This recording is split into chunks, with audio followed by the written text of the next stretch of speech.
you're watching this, it's likely that you are a spiritually masculine man with a strong drive to elevate the consciousness of men, to spread your gift to the world. It's likely that you're doing your best to elevate the masculine collective, that you are representing the divine masculine. I know we're out there. I know we're there. We're here embodying the sacred masculine to the best of our ability. It does not mean we're perfect. It doesn't mean we don't fall into temptation. It doesn't mean that we don't harness the dark masculine at times. It doesn't mean any of that. But rather that we are doing our best to get out of the rut that masculinity is suffering from. Either the soy boy, the very weakling type, the nice guy, or the super aggressive, macho, alpha male type of guy that is compensating for something else. Those men who are stuck in boy psychology and they don't know, they're still stuck in that boy psychology. So this video is for all of you guys who are doing their best to embody that. This past month, actually, we're in January 1st, but this past December, something I've been hearing a lot is the crown. Like, heavy lies the head that wears the crown. Something like that. Heavy lies the head that wears the crown. And it's so fucking true. When you become a leader, when you start to be involved in your community, when you start to lead other men or other people, because the masculine is the leader quality. We have the king energy, the king archetype. We're doing our best to give it justice. Of course, we're not those archetypes. That's a whole other fucking video I could make about. We're not those things. That's not our only identity, but we are in servitude of something greater, right? And sometimes that crown is heavy. That responsibility is heavy. You want to become the type of man that takes charge, right? That other people look up to and feel safe around. You are the center. You are very centered. You are the center, and people can feel that. When people are freaking out about a situation, when there's an emergency and there's a shitload of things going on, and they look at you and you are in presence, you are solid, you are centered, people gravitate towards that. People look up to that. They want someone to lead them. I know this sounds like shitty to say, but it's true. Most people do want the safety of just simply following, and there's nothing wrong with that. That's how humans have evolved, to be in groups and to follow. So when we choose to take that leadership role, when we naturally take it, there's a lot of responsibility, because sometimes we are in charge of other people. If we make the wrong call, it affects other people. The effects go downstream, right? If we make a mistake, if we hurt others, think of that, how that feels. It's heavy. It's definitely an important role that someone needs to take. That's non-negotiable. And if we decide to take that role, so there's this stress associated with it. There's this expectation. There's this huge load to become the best type of man we can become. I'm not saying this to bitch about it, okay? I'm not saying this to complain or become a victim like, oh my God, poor me, like I have all this responsibility. No. Nothing like that. It's more like, I get it. I feel it. I failed and I know what it feels like. It sucks ass. It really does, and it does feel heavy at times. And sometimes there are moments where I have these doubts like, damn, like, am I ready for this? Have I developed myself enough? Have I grown enough? I still have these faults, these flaws. I don't know if you can relate to that, and if you can, please let me know down below, because I will not judge. I know what it feels like.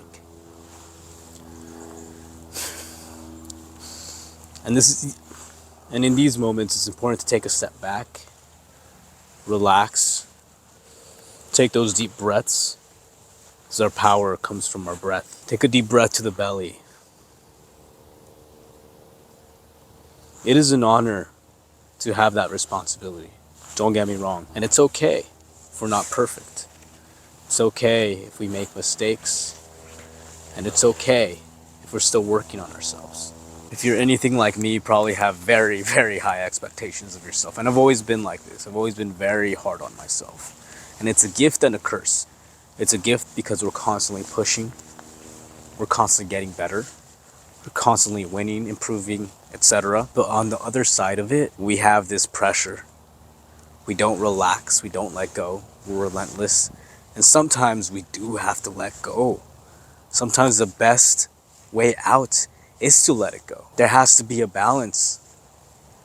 Have you ever found yourself in a situation where you've tried to force something, you've tried to force a situation, and the moment you're like, fuck it, like I'm just gonna let things happen as they go, and it works beautifully, flawlessly, it works better than you expected, and you're like, holy crap, like I stopped caring, and somehow things turned out better.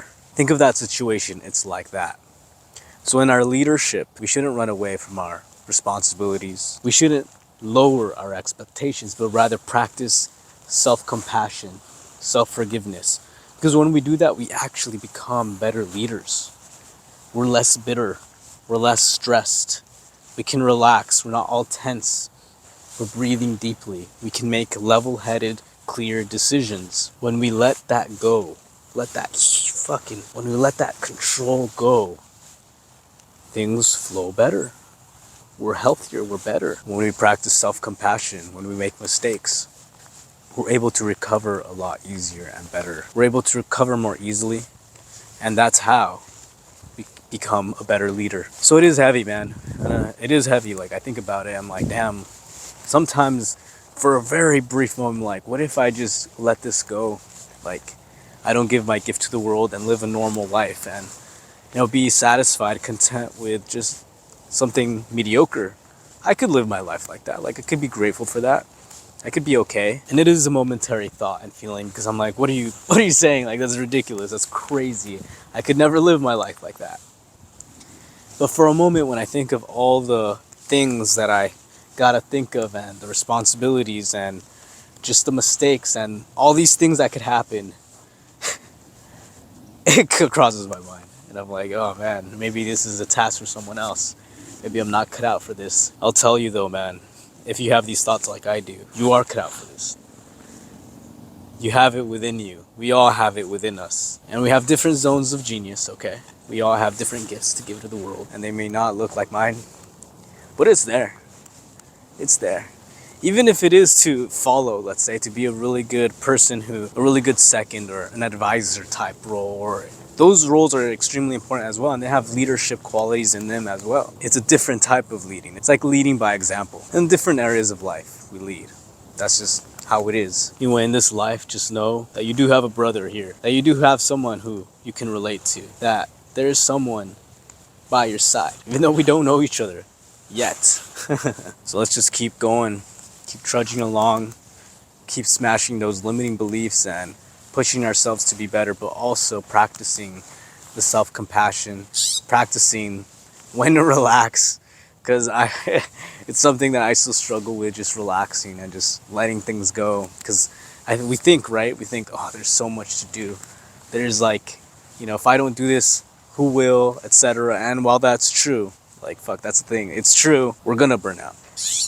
We're not gonna give our best selves. In a nutshell, sometimes what we need is just to relax and to let things go. Maybe take the moment right now today to notice your body and feel it. What does it feel like to relax? What does it feel like? What does your body will know, you will know, your soul will know, you will know deep down what is it you need. Listen to that very quiet voice, because our thoughts, we're thinking constantly. We're not allowing our inner wisdom, our intuition, our instinct to speak to us. So take that moment to listen. It'll know. It'll know if you're pussing out. It'll know if you gotta push yourself more, if you gotta do better. And it'll know also, hey, take a step back, relax, let it go, let it flow. You'll know. So silence that inner critic, all those demons.